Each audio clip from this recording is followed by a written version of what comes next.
real boy at your level. I'm real boy, ask your pedal. You better dash from my class of rebels, cause you know we came to blast when we smashed the metal. Brooklyn, that's how we doing it. Brooklyn, that's how we doing it. Brooklyn, that's how we doing it. Brooklyn, that's how we doing it. Yo, what's up? Welcome to the On Everything podcast. Today we got a special guest. We have a educator slash life coach slash public speaker with us. Her name is Ella Brown.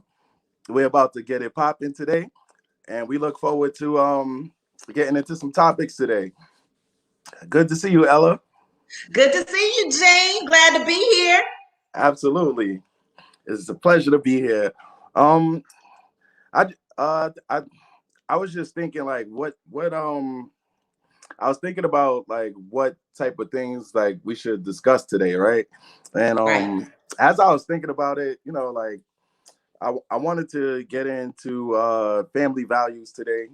Talk about, you know, just things that you know, you learn growing up and why we are the way we are.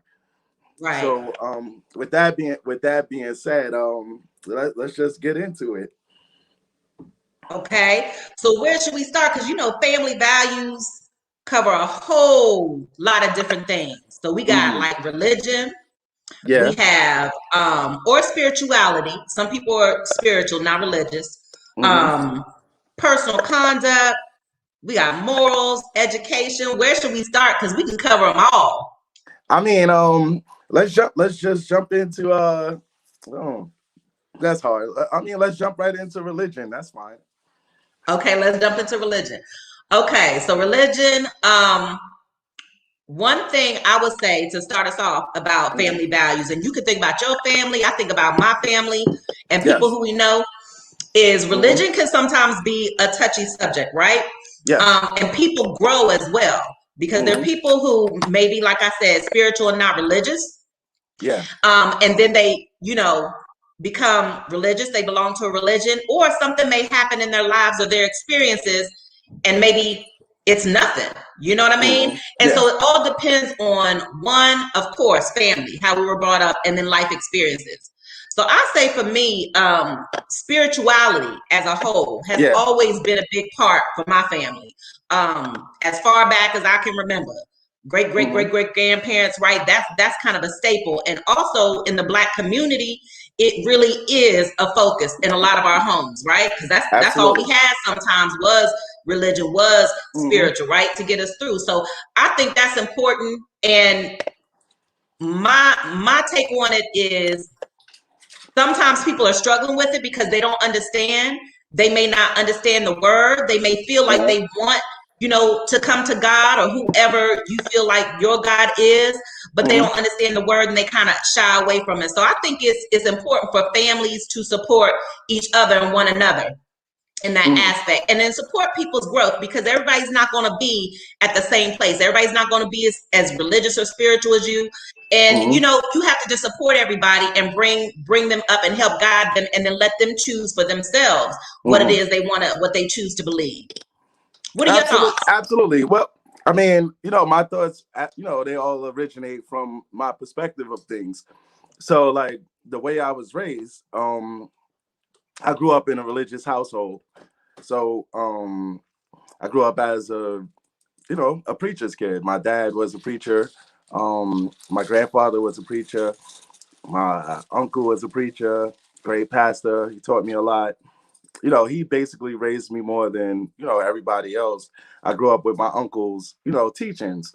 And we came up in what you would probably classify as like the holiest of holies type of religion. So it was Church of Our Lord Jesus Christ, which is probably the strictest Pentecostal church that's out there. We came up where you couldn't listen to secular music. You couldn't go to the movies. You couldn't.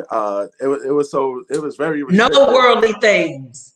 Absolutely. Yeah. It was like, you know, everything was a no. No movies, no we was in church on Easter, and Super Bowl Sunday, I had to miss all the way up into halftime because we were doing 2 church services. So I grew up in a real strict religious background, and not until I got older, I began to understand the differences, and because the way I was brought up, I thought, okay, if you weren't Church of Our Lord Jesus Christ, you was going to hell, basically. Like every other religious, every other sect, I just every other sect of Christianity, every other organization, I believe, okay, they they doing it a little bit, but they're going to hell. So I grew up with a real strict religious background, and I thank God for that, because one thing that I learned is sometimes it's better to be safe than sorry when it comes to living in that walk, walking that walk in Christianity. That's right. I still pray every night. I pray with my daughter before she go to sleep. I just do things the way I was taught when I was coming up. Even though, I went, of course, I went out into the world. I experienced a lot of things. I fell a lot of times. I got back up. I got my preacher's license when I was young. I still preach to this day. I counsel couples. I do marriages. I do a lot of things that, still came from that background and that structure, and I still apply it. Right. So when I remember recently, I had joined the church, which was a Baptist church, but it was converting over to a non-denominational church. And I helped out with, just the structure of the church. And I applied so many of those, things that I learned, yeah, exactly. I went to church at 12 o'clock in the afternoon. It was called noonday prayer. That was every day in the summertime. So that's where I spent, the midday of my summer every day. Tuesday night Bible study, Wednesday night prayer, I did it all. Friday night was evangelistic night, where you would sometimes go out to other churches, or we would have an outside service. So I grew up with that type of upbringing, and I think like I said, I thank God for the upbringing, because I learned so much from it. At the same time, I learned that God is less restrictive than what the way that was structured. So God doesn't, he doesn't want you to be a religious person. He wants you to have the right heart and the right type of way of thinking and seeing things. So that's some of the things that I learned, as far as my religious upbringing. I think mine is like yours. I think mine is similar to yours, especially, and I gotta say it, because and I don't know, other people may do it too, but in the African American community, the Black community, that's what it is. Wednesday night Bible study, Thursday night building fund meeting, Friday night some cookout for the kids, Saturday we having a fundraiser. You're in church all, and that's when your grandparents come. If your parents can't get you and make you get up out of bed and go to church. So mine was similar. I was raised similar, probably not as, because your father was a pastor, right? Yes. So yeah. But I was raised in a godly home, and it doesn't mean that I've always done the right thing, and it doesn't mean that I was always, of course, in the place I am now. And so that's why, and when I think about life coaching, that's the main thing. It's your experiences that help you grow. And people may tell you how to get there. They may tell you, you do this religion, or you do that religion, or no, don't do any religion, just be spiritual, or whatever it is. Yeah. But as long as you pray and you're seeking that knowledge and growth, then my belief is that God is going to help you find a way. Absolutely. And that's my belief, God and Jesus Christ, right? But everybody has their own belief. But that is about growth. So I think it all ends up to being, especially what we're talking about today, family values, it is all about growth. Everything that we talk about, a family, religion, educational, work ethic, getting along with the family members, teaching, how to raise your children so they can go out and be productive members of society and know different backgrounds and how to get along with people. All of that is a growth process. And that's just what I really want to see people do.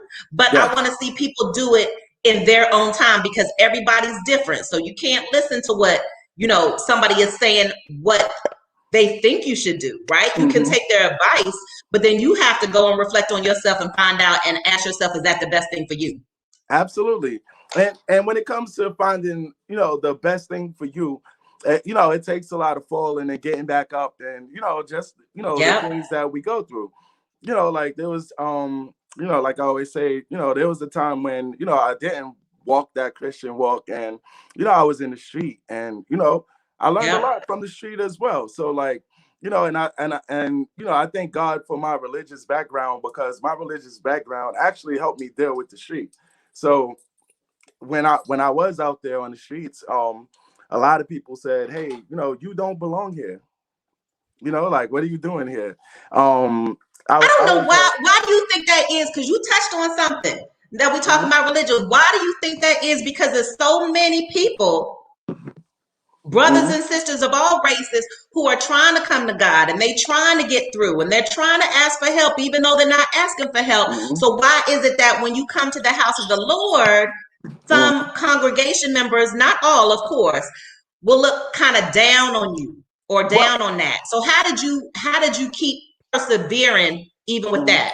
Well, it's this perspective that people have, like, as far as good versus evil. You know, like, I think that that's a false teaching because what happens is people are people, like, and you have to love everybody and treat everybody the same. So sometimes in the church, and that's probably the worst place to fall, the worst place to make a mistake, because, you know, people are judgmental in the church. And that's where it chases a lot of people away from religion and away from the church. You know, the people who are judgmental. So the thing that helped me persevere through, you know, like falling and getting back up, and is that I had people that prayed over me and really, you know, was able to talk to me when I made mistakes. So when I fell, they let me know, okay, we know you fell, but listen, like, God still love you. I remember a time where, like, when I had got my daughter's mother's, I got her pregnant, and, you know, we weren't married, and I was in the church and I was preaching, and I had to get up in front of the church, and, you know, I felt that I needed to do that because of my upbringing, to get up and, you know, confess, hey, listen, I made a mistake. Look, I did this outside of wedlock, and, you know, and I asked the pastor, I'm like, listen, man, like, you got to sit me down, if not for anything, just to make an example that people shouldn't do this. And he refused to sit me down. He was like, listen, I'm not going to sit you down. Yeah, he refused. He's like, listen, like, he's like, you're going to keep preaching. Like, you know, like, you're going to preach and press your way through this. That's I'm not going to let you sit down, because if you sit down, you might not come back from this. You know what I mean? So he didn't sit me down. I mean, like, but coming up, you know, like, you know, from my old church, like, I would have been sat down. I would have been silenced, you know, like, nobody would have heard from me. So, you know, like, that, you know, that was probably, like, one of the biggest things to help me keep persevering, is the people that God placed in my life, the people who watched over me, the people who prayed over me, the people who talked to me and gave me advice and looked out for me. And I, you know, I thank God for those people, you know. Yeah. How about you? Like, how did you persevere through, like, some of your mistakes and, you know, things that you went through? When you think, you know, you and I are adults now. So when we think back, like, as I'm looking at the youth today, right? When we think back, when we were like 13, 14, even in our, you know, 20s or early 20s, I'm like you. I didn't make some of the best decisions. You know what I mean? Absolutely. But like you, had somebody there, and that is the main thing. Even if for your family, your friends, whatever, to keep you encouraged and to keep you motivated, right? Because, and I know, and I don't want to go too much off topic, but we're all born, right, with a sense of motivation. Some people think you can be taught, and you can be taught. But in order to keep on being motivated on the right path, you need somebody there to help give you guidance. And that's what increases your motivation as you go through adulthood. So it is very difficult. Can you do it by yourself?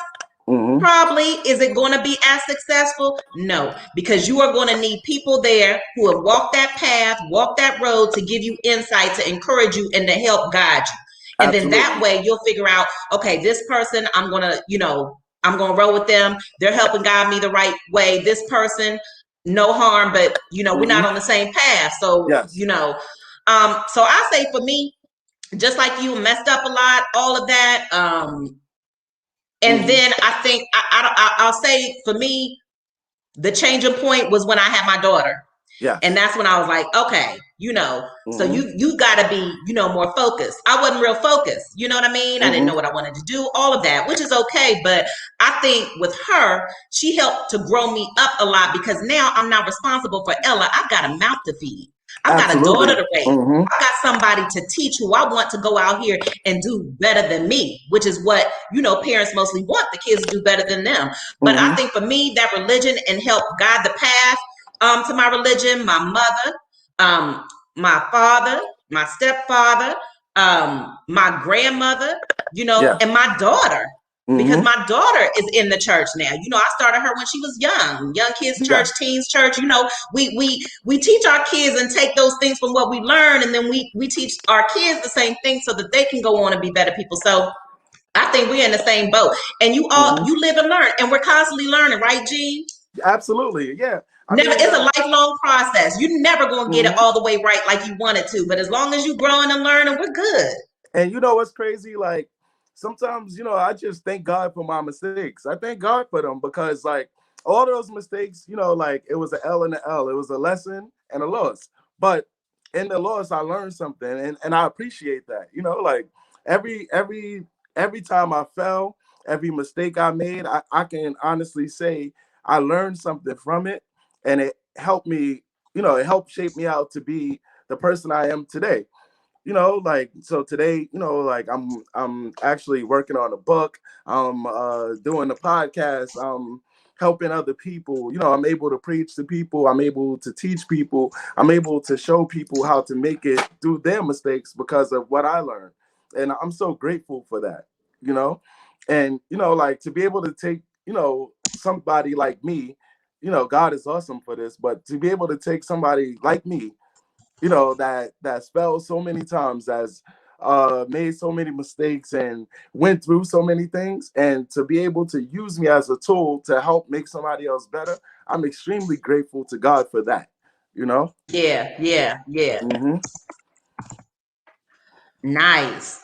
I love it. So then we talk about religion. What else? It's like I said, it's so much work ethic. And a lot of things tie into religion because too, if you're really religious, that guides whatever your next step is, whether it's your job, like, friendships. Yeah, it guides you, like it teaches you how, how to apply yourself in the world, especially if you're taught the scriptures in the correct way. So if you know how to apply the scriptures to your life, and that's probably one of the things that most churches, I would say, has failed people at, is teaching people how to take the scripture and properly apply it to your life. So if you don't know how to apply the scriptures to your life, you're just going to look at the Bible as words. Right. You know what I mean? Like, so, when application is major. That's the most important part to me. Like that's major because the basic level, you get knowledge, you start all of that, but application is the highest, and that's where people had the most difficulty. They want to apply it, they don't know how, and they don't know the right thing, and they don't want to make a mistake. And they got to be, just got to understand we're going to make mistakes. Nobody can talk to you about making any mistakes because everybody makes them, and everybody's going to make them. So what can they say to you? Exactly. But, like, and what happens is in church, because like there's a lot of shaming because of sin and because of mistakes, like people don't get up there and testify and tell their mistakes anymore. Right. So there's nothing for you to base your decision off of. Once you make a mistake and once you fall, you don't know how to get up from that mistake because people aren't in there talking about, hey, listen, I made this mistake and this is what happened, and this is how I made it out of that. So, and that's what they need, right? Exactly. Because if they feel like they can't talk, that person may never come back. Absolutely. And it may be downhill from there. And really all they wanted somebody was to even listen. Even if you're not going to guide me, hear me out. Yeah. And I think we're so busy and we're so caught up in our own lives and our own situation that we don't give people that time to hear me out. Or even if I can't help you, let me direct you to somebody who can. But and like I was saying, I grew up in the church and I grew up you know, with people who are very religious, but they also had sense of humor. You know, like I got to see them make mistakes myself. You know, like I Yeah. know all of my father's faults. You know what I mean? Like I got to see it, you know, firsthand. I was in the pastor's offices and I heard them talk about things that they did wrong. So like I learned a lot of things, you know, just from sitting there, you know, just being a fly on Yeah. the wall and, you know, somewhere like listening to what people were going through. And, you know, that's one of the things that was important in my development, because I wouldn't think that it would be okay for me to do what I do and to go forward as a preacher, as a counselor, as anything, if I didn't know that other people made mistakes. And And you got and so how you going to help somebody else if you don't want to tell them? And you, some things are personal. You do yeah, not have to tell everybody everything about you, but exactly. give them something that you Hmm. made a mistake, because you have glass Yes. houses. We're not throwing stones. You made a mistake, so give them something so that they feel like, okay, well, my Hmm. situation is not so bad, and you make mistakes too. So now I feel a little bit more comfortable to get help. I see Hmm. something in the comments, Gene. You see it? Yeah. I see it. Hmm. We He grew up said, on strong family values. absolutely. And we, you know, like we all grew up on strong And it's family about growth. values. That's how we learn. That's right. That's Sean Don. Yeah, that's Hmm. right. Yeah, So absolutely. I think with the family values, Hmm. and that's where it comes to family values, religion, Hmm. or spirituality, or both, whatever, you know, whatever you are. Yes. That brings us to, or ties closely to, morals and ethics. Uh-huh. And so I think morals and ethics are really intertwined in that, because morally, especially like you said before, when you was out in the street and doing all of that stuff, maybe you had morals, you Hmm. had values, because you had a base, you had a family base, Yeah. right? Now That taught you that. let But me tell you something. Look, right? When I was go out in the ahead. street, I was actually a nice drug dealer. Like I would smile and say good morning. But a You know? lot of drug dealers are nice. I'm telling you, Yeah, I was like, good morning. and How are you? intelligent. Good morning. How are you? Would you like some crack today? You know, like What? And I can't. I was really nice. I was smiling, like, you know, like I was really nice out there in the street doing what, you know, like, I mean, I had to work a little harder than other people to kind of like get a name for myself, because everybody knew me as a church boy or everybody knew me as a choir boy.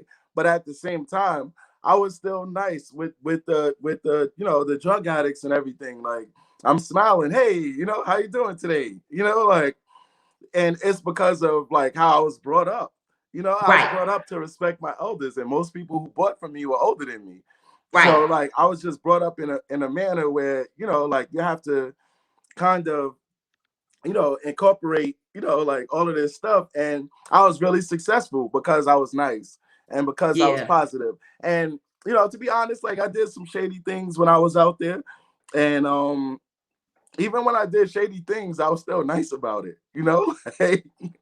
And I thank God, you know, like I said, I thank God Because for my upbringing. that's what you were taught, though. Yeah. So that's what you were taught, and that's how you live. So even though you're doing something Hmm. that is illegal, Yes. hurting the community, let's be honest, even though you're Absolutely. doing that, you Hmm. still have the moral things of the respect, the Hmm. being pleasant, the customer service, all Yeah. of that stuff tied in together. It's just that when you're, and if you was Hmm. out there and you were really doing it, okay, now you got the work ethic. Oh It yeah. just means Hmm. that your morals are not aligned now. Because now Hmm. you got the work ethic, you got your family values and some Hmm. morals, but now because you're out there, right, in the Hmm. world, now your morals are becoming less Tainted. aligned. And so you got to Exactly. get back Yeah. on track. That's all. Yeah. And even with my work ethic, like I would start out 6 a.m. every day, like, you know, like clockwork. And everybody Yeah. used to look at me like, what is this guy? I think it's this is a job. You know, I actually I'll kid you not, like I worked a summer youth job at the same time I was hustling. And I used to do, you know, like this thing, A lot of God, people do. yeah. And, you know, like it was times, you know, my mom busted me, you know, like, and all of that stuff, you know, we had our little, you know, our little fights and things like that. But, you know, my mom was like, listen, I know what you're doing, yelling at me on the street, you know, but at the same time, I still had that, you know, just that common decency on how to deal with people, you know? Yeah. And that's, you know, and you did a great segue, because that's one thing that we were talking about earlier is personal conduct and social interactions. You know what I mean? So not only did you learn some values, you learn how to treat people and respect or whatever, it's how you communicated with other people, right? Yes. And it's not only how we communicate with other people just for whatever, it's also we want to communicate with them because we want that in return, right? So if I'm communicating with you and I'm being pleasant to you and I'm being nice, then that's the expectation that you're going to do the same thing to me, even though people don't do that, right? And that comes from a variety of reasons, and half of them don't even have anything to do with you. It is their life. It is what they went through prior to meeting you. And sometimes we can take that personally, like it's an attack, like if somebody's rude or somebody cussed you out or whatever. But please understand, it has nothing to do with you. This is something that has been within them or whatever they're battling. So we got to, if you start to think about it in those terms, it'll help you, you know, work in those areas when it comes to personal conduct and socializing and all of that stuff that our families taught us. And even in like my relationships with you know, like any females I'm with. Oh, he's saying even with relationship is a job. I'm sorry, I'm looking at you. Even with relationship is a job. It is a major job in relationships. Exactly. Like, but I take, even in my relationships, I take the same principles. Like, you know, like I'm not gonna treat you in a way that I don't want to be treated. And the Bible says, do unto others as you have others do unto you. So even in relationships, like it's the same thing. Like I'm not going to do something to somebody that I wouldn't want done to me. And I'm not going to lie, because, you know, the way I am, like the way I'm wired, sometimes I take it a little more personal if somebody does something to me that I wouldn't do to them. So, you know, I don't know why people say, oh, it's your sign, it's this, it's that, you're petty, da. I mean, like, I don't blame you. Are you petty? Are you petty? I am petty. I am petty. Because you feel like, so you might be petty because you feel like there needs to be a get back. Yeah, you know, because like I feel like if somebody does something to me, like I have to do something back, because I wouldn't do that to you. You understand what I'm saying? But listen to what you're saying, because if we're really being honest and everybody's being honest, you said I wouldn't do that to you, but what if you come in a circumstance? Is it always going to be like that every time? Are you always going to do the right thing? Or would you do something like where you have to reflect and be like, oh, I shouldn't have done that. I made a mistake.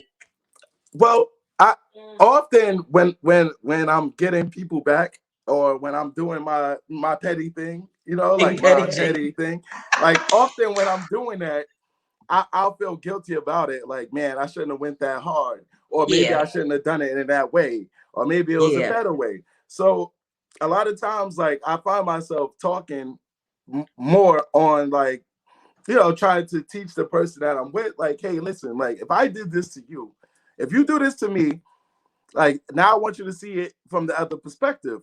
If I did the same thing to you, how would you feel? You understand what I'm saying? Like, if I did the same thing, and I always can find the example, or, you know, grab another person, or grab you know, like everyone is a little petty. I'm petty. Let's be honest. You can be 8 years old and you still gonna be petty. So it's okay. It's okay. You are right. But I'm not just a little petty. I'm big petty. I'm not gonna. Yeah. See, I think Gene. Okay, look, that takes us in a great break. We're gonna be back because you know we gotta pay these bills. So we're gonna be back right where you left off, Gene. Okay.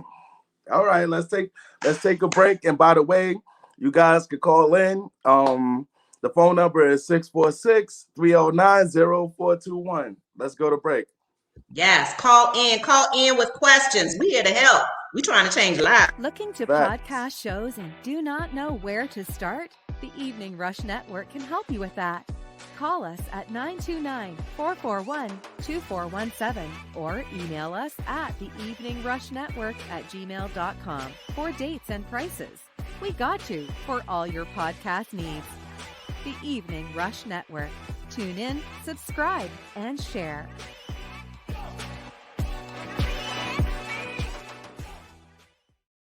This is crazy. You see, I tried to rush. Yes. Where we leave off, Gene? We was talking about my pettiness, but we're gonna move on past that. I'm gonna just let that rock. It's all right. You know what? We love you anyway. It's all right. Communication is the key to making most things work in relationships. Communication is the key. So if you don't have proper communication, you're not going to be able to communicate things that bother you or stuff like that. So most of my life, I grew up quiet. You know, I was a quiet kid. Actually, like when I became an adult, people were really surprised when I started talking and preaching, and you know, like they're like, "Oh wow, he really talks. He really has these point of views." You know, like so. What happens is like when you were quiet. I mean, when you're a quiet person, a lot of people misinterpret your quietness for a weakness, which makes me, you know, which I basically have like what people call the Incredible Hulk syndrome. So I will take a lot of stuff before I flip. So like, but then once you flip, yeah, it's like, oh my God, and then I got to think to myself, oh my God, I just went somewhere where I didn't want to go, but because you know this person, I allowed this much stuff to happen before I said anything. It became a problem. So you know, like that's probably like one of the things that I got to work on, and I'm working on. Like, you know, people like say, okay, like as soon as something happened, you always got something to say, or you complain about everything. But if I don't say nothing about it, I'm going to take it personal. I'm going to internalize it. I'm going to add it on to the other stuff that you did, and then when I do get mad enough to say something, I'm going to explode, and all of the stuff is going to come out at one time. And which is why, you know, like when I was married, which is why I ended up getting divorced, because like for the most part, I just allowed stuff to accumulate to a point where I couldn't take it no more.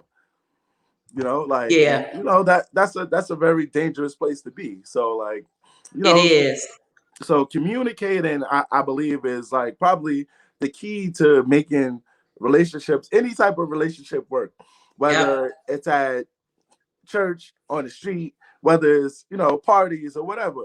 As long as you're able to communicate with people, like you could actually, you know, make that bond stronger. Just like you and I sitting here having this conversation, we're able to communicate, which, you know, it's a pleasant conversation.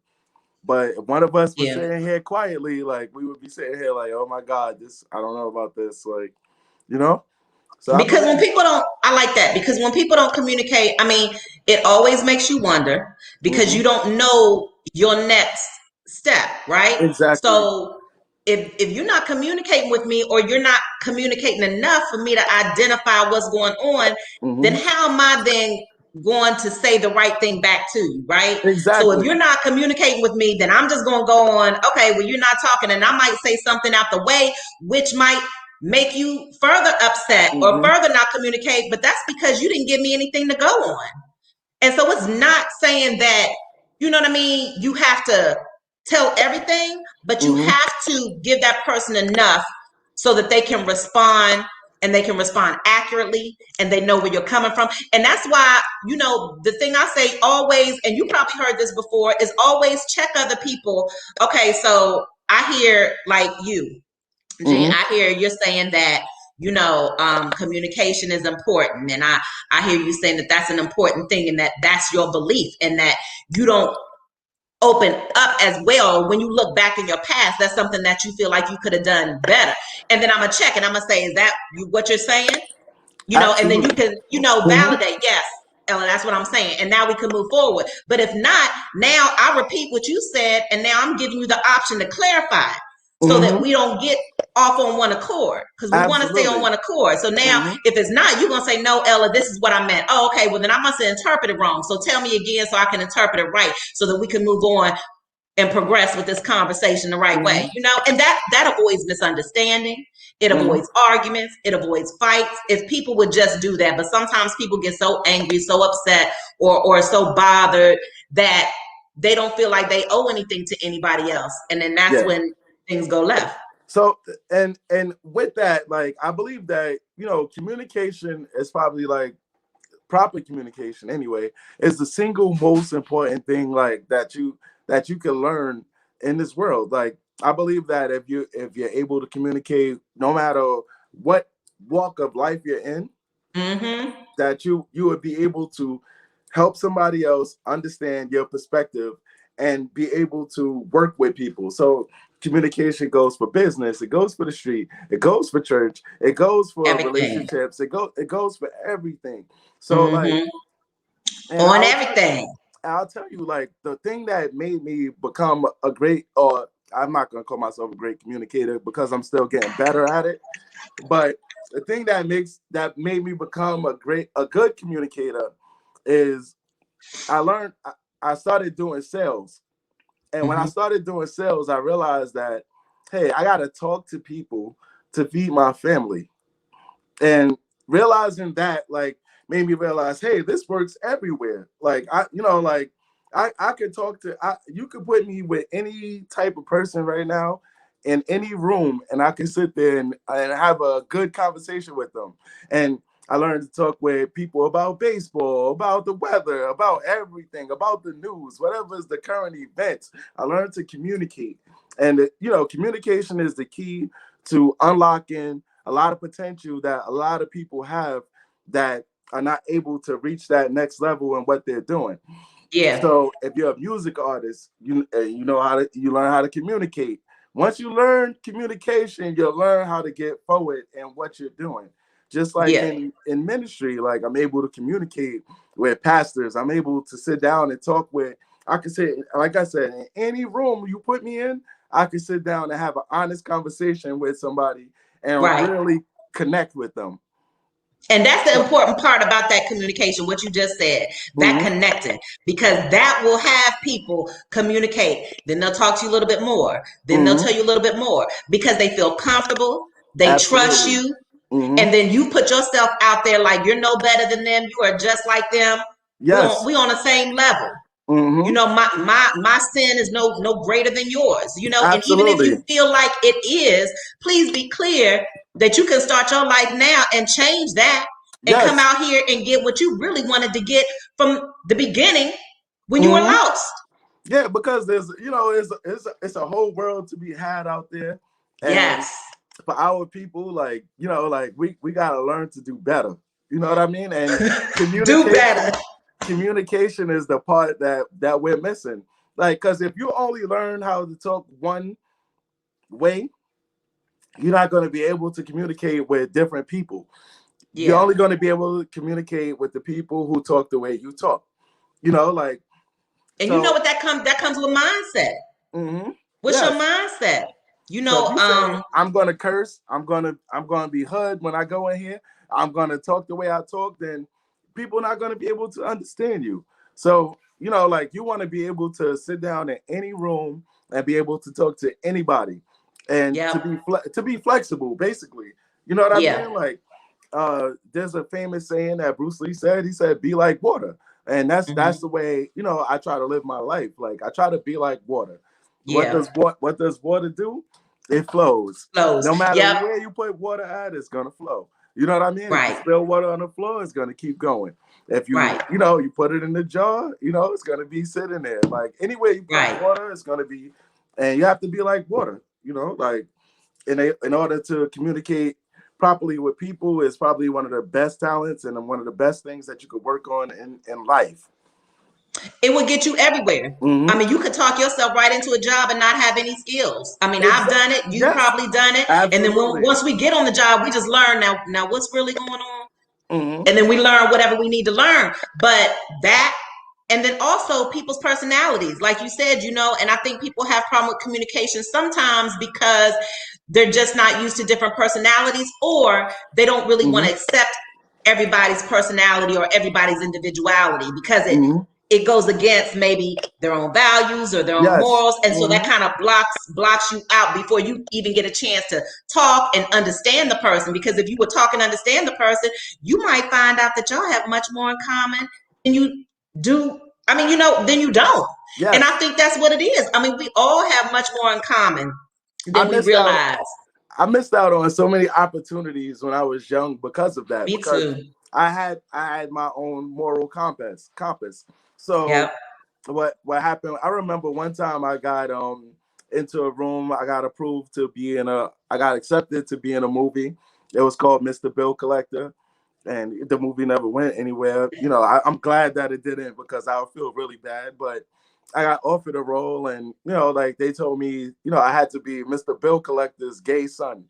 So like for me, I'm like, oh no, I can't play a gay person. I can't do that.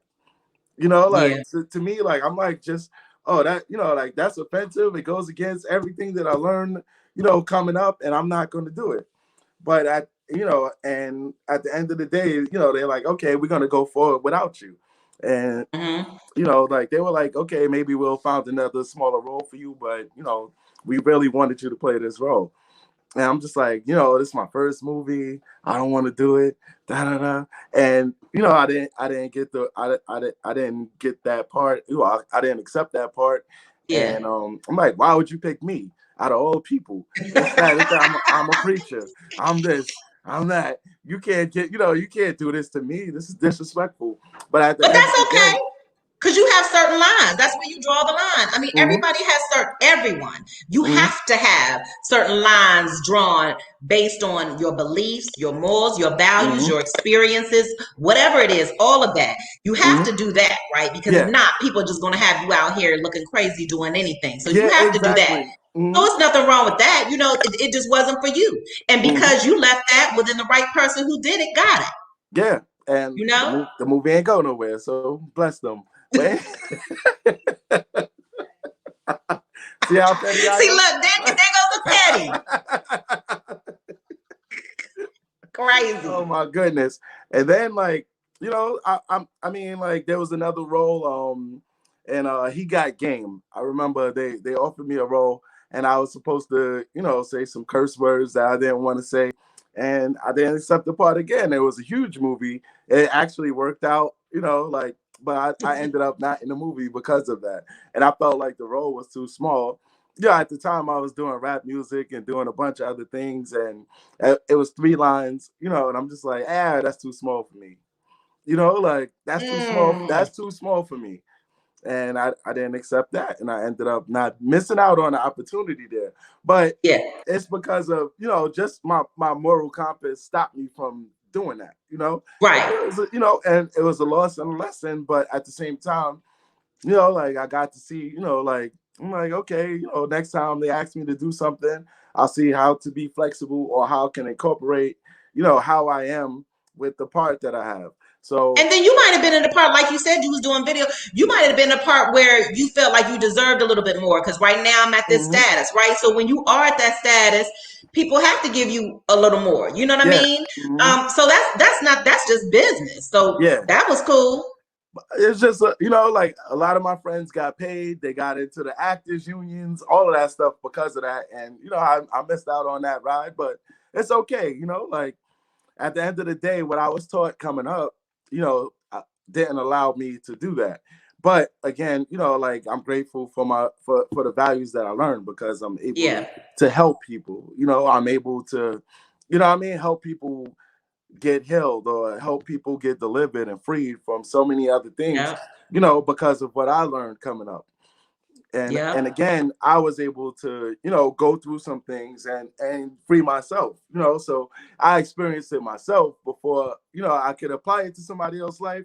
I'm glad for what I learned, even like going through, divorce, going through being homeless, going through, so many other things. I learned so much that it's like, when I see somebody going through something, I could actually, step into their situation. I could speak, and understand their perspective before, before they, even if they're not able to communicate with me, I'm able to communicate with them, that I understand what they're going through. I understand where you've been and where you're coming from. So here's how you get out. Here's how you get delivered. Here's how you get help.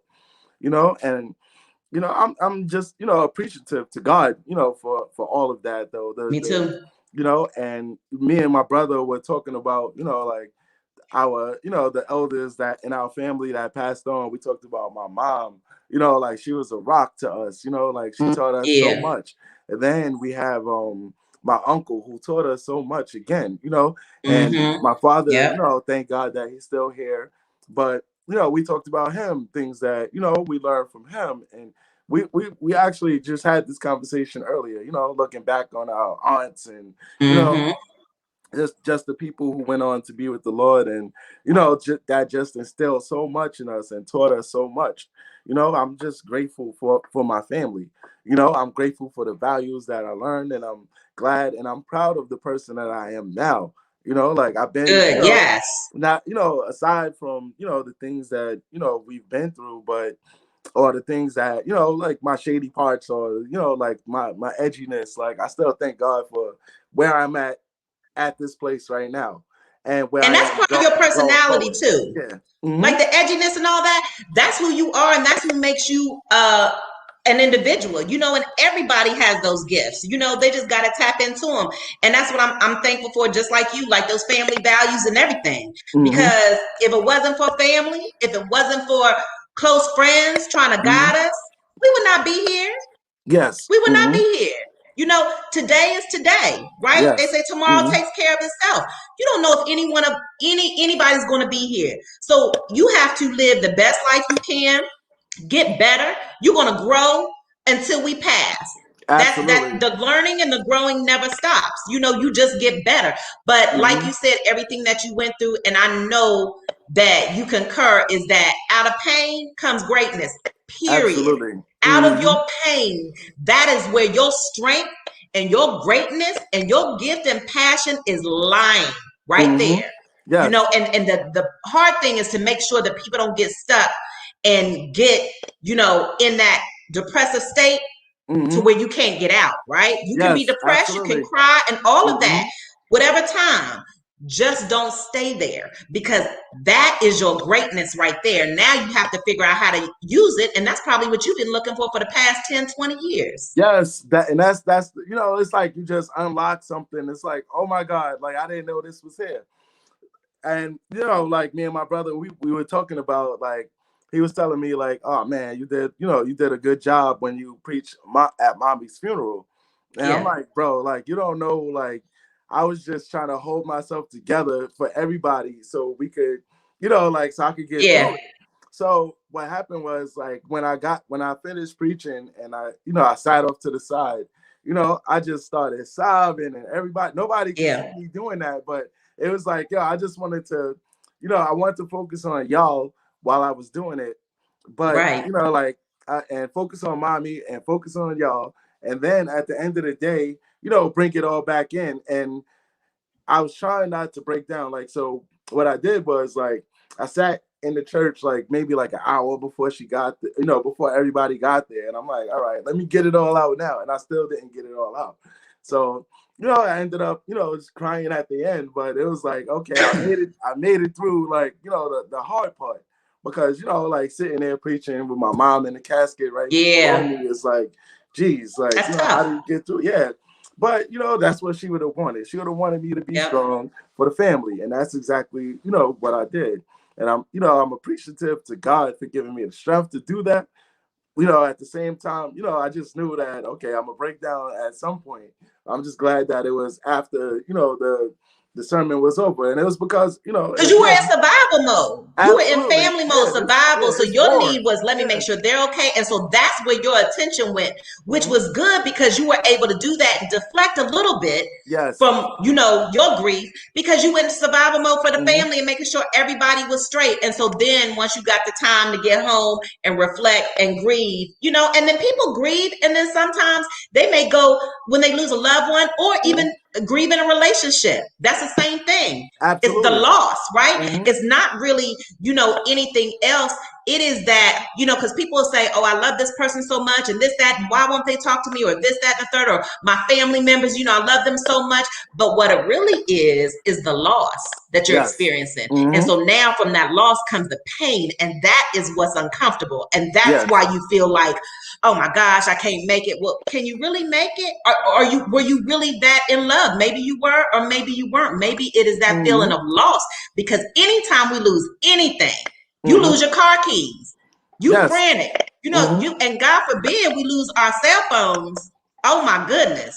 That was one of the things that I learned as a sales tactic, is the fear of loss, to make the customer feel like, okay, if you don't get it today, it's not going to be here. Right. And that's the salespeople. Yes. Buy today. Yeah, it will spring you into action, because if you feel like you're going to lose something that you really want, you'll jump into action. Okay, I'll put the money down. I'll do whatever I got to do to get it. And that's, I was selling furniture, which is a really fun job, because, you get to do, furnish whole houses and deal with families and things like that. But at the end of the day, it was like, that was probably one of the key things that I would use, just the fear of loss. Yeah. And the same thing for relationships. It's like, that's why people always threaten to walk away. Some people will never walk away, but they'll threaten to walk away just to give you that fear of loss. Yeah. And that's what it is. Let them see how it is when I'm not here, and let them, that's enough, because that loss, that's what it is. And people feel like, and some people, like I said, it's so many people that I've had experiences with who have gone through this, where they feel like, no, you don't understand. This person, I really love this person. Okay, but I just talked to you about 6 months ago. You were saying that person you really love. So helping them identify, is it really love? If it is, that's fine. But is it really love, or is it just something that you've lost? Because that's where it's hard for us to get past that. But once you can get past that and know that it's another chance, once you can get past, okay, I can't find my phone, but you know what? It's around here somewhere. Or my keys, but you know what? I'll find them somewhere. I may have to be a little late. And once you're calm with that, accept that, you're not going to be that affected. Just like the things that happen to us as we grow and as we learn, the things that affected us before no longer affect us in that way. Yes, absolutely. And that is the, God honest truth. Like, I just, I think about sometimes where, like I broke up with somebody, or, like I remember, being in relationships. I think after only one relationship made me cry, but I just think about the times where only one. I thank God, like I was only hurt because she broke up with me nicely and I couldn't get her back. Like I couldn't be petty, like. I know, like, you hated that. I know you was like, Yeah, I'm like, yo, how do I do this now? She had dinner for me. Everything was nice before she broke up with me. So it was no way for me to really, really turn that into, oh, she disrespected me, or oh, she did this and I'm gonna get her back. Like there was no way to do that. But like it was a learning process, like, and now it's like anytime that I break up with somebody, and most of the time I'm doing a breakup now, like, so it's a little different. But anytime that I've done it, like anytime that I've done it now, it's like I know how to do it. Like I'm like, okay, I'm gonna let them down easy. I'm gonna do this nicely. I'm gonna walk away. You know what I mean? And I've learned, how to be a gracious person in everything that I do. And it's, because I've learned how to apply the values that I've learned growing up. And doesn't that make all the difference? Yes, absolutely. Because if we think about how we would have responded to people in the past, may not have been the best way, but as we grow with our family values and our experiences and God, if you're a believer of God, some people are not, but whatever it is that has brought you to that point. And now you're able, like I said, it's the same thing. And you just gave the perfect example. The things that bothered us no longer bother us anymore. Things I would have got upset 10 years ago, I could care less if I even remember them. Yes, absolutely. You know what I mean? That's important. That's important. So I learned to let go of all the tit for tatfulness some of the stuff, not all of it, because like, like I still have that, like, what if I did that? Or if I do it, you know, Right. if you do this, I'm gonna do that. So I still have a little bit of that in my system, and I'm still trying to get it out. You know, like I'm still trying to let it go, but you know, I've learned to let go of a lot of things that hurt me in my past.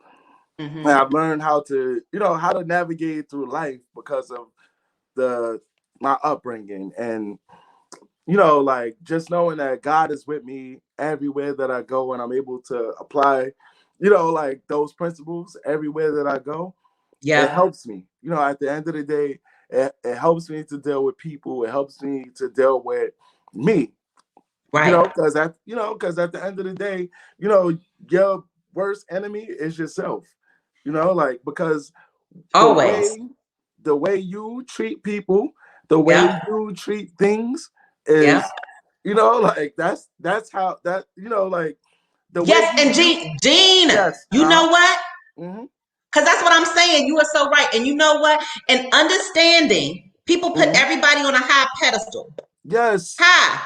Whether you hmm just in love with them or you just infatuated by, and then, or family too. And then when they disappoint, you are so heartbroken. You are so let down. Because so what you have heartbroken. to really understand and internalize is people are human, as we know. People are imperfect, period. And people are going to disappoint. That Yes. relationship is going to be a disappointment. However, that's just a little maybe argument or disagreement, or we don't see eye to eye. But hmm don't just when somebody does something, oh, I can't believe you. What? Yeah, you did, because Yes. they're imperfect. So don't be Yes. so quick to go, and make sure you communicate. Like you got people, the comments in the chat and the things that you're saying, make sure you communicate, because maybe there's a misunderstanding. hmm You know, that you just Exactly. need clarity on. That's it. And then it could be nothing. Then at the end, y'all might be like, I'm sorry, I can't even believe I was upset like that. That's like this, right? Like I'm a member of the Faithful Black Men Association, right? Okay. Right? And The Faithful anytime Black that Men Association. absolutely it's a Go movement. ahead. It's a movement. We believe that black men don't cheat. You know, Mm, mm. but at the end of the day, every time that like somebody gets caught cheating, you know, especially a black man, you know, like Yeah. people, you know, tend to bring that to my attention. But it's Mm-hmm. like, all right, he's not a part of our movement. All black men are faithful. I'm sorry. I'm just looking at this chat. All Really? Yeah, because it goes against our nature to cheat. Absolutely. It goes against our nature to cheat. Wait a minute. It So goes against a man's nature, or you're no, talking about the movement? we're talking about the movement. So once Mm-hmm. you learn how to apply yourself to this culture, you learn how not to cheat, how not to put yourself in predicaments to cheat. So it's the same Okay, thing, understand that. just like we learn in church how not to fornicate or how Yeah. not to sin. So it's the same principles. Same principle. You just don't put yourself in a position to end up in a situation. So Yep. that is, you know, like the crux of what we believe. I So love it. I love it. you know, with that being said, like a lot of times when they cheat and when they, you know, make mistakes, people bring it to my attention, and I'm just like, hey, listen, this guy is not a part of what we're doing over here. So you gotta let him, you know, let him do what he do. I don't care what, you know, people who are not a part of the movement do. If somebody did it, Yeah. and we're not all like Yeah. Derek Jackson. You know, like Derek Jackson did what he did. I don't care that Derek Jackson did what he did, but the thing that I do care about is that he took advantage of the black community, black women, and he made us look foolish. He was not a part of our movement, so God bless him. You know, like, and I hope Yeah. that he gets through what he's been through, cheating on his wife and all of that stuff, and you know, doing all the interviews. But you know, like that's just, you know, just something that, you know, I've learned that, you know, like people are gonna let you down. We all gonna hurt, you know, somebody, and somebody's gonna hurt us. And at the end of the day, like communication is the key to resolving those problems. So today, you know, it's been a beautiful show today, Ella. I look forward to working with you in the future. Yes, sir. If you free next week, we'll have you back on. Actually, like, you know, Maybe free. You gonna be We'll free? see. As soon as I look at my calendar. No, it's been a pleasure to be here. And I Yes. love everybody, the staff, everybody, the producers, you, of course. Anytime. All right. So I look forward to having you back again. It's been another beautiful show. May God bless everybody who watched, and I hope y'all learned something. And if not, then we'll keep going till you do learn something. So, that's on everything for this week. All right. God bless y'all all. Thank y'all so much. That's on everything.